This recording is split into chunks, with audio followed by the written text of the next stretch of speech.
Hello everyone. আজ আমরা যে বিষয়টি নিয়ে কথা বলবো সেটি revision technique. Actually revision technique এমন অ্যামেজিংলি একটা টেকনিক যেটার ব্যাপারে যত কম বলবো তত কমই হবে। ঠিক আছে? নিজেরা যখন ট্রাই করবে তখন নিজেরাই নিজের ফলাফলটা দেখে নেবে।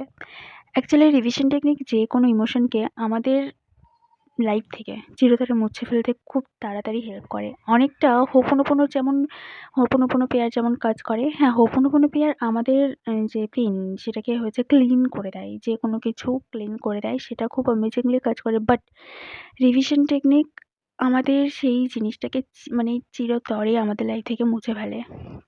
ঠিক আছে?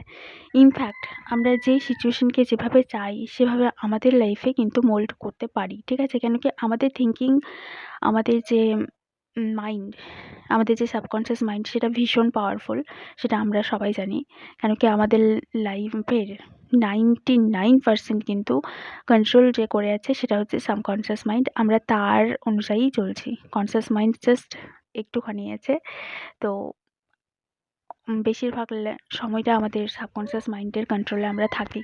সো নিজেদের রিভিশন টেকনিকের মাধ্যমে যে জিনিসগুলো আমাদের লাইফে হয়ে থাকে সেগুলোকে যদি আমরা নিজেদের মতো করে মোল্ড করে নিই, ঠিক আছে?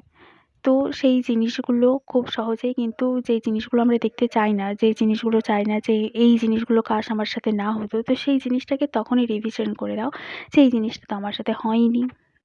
এটা কার সাথে হয়েছে আমি জানি না, বাট আমার সাথে হয়নি। সঙ্গে এই সিচুয়েশনটাকে মোল্ড করে দাও।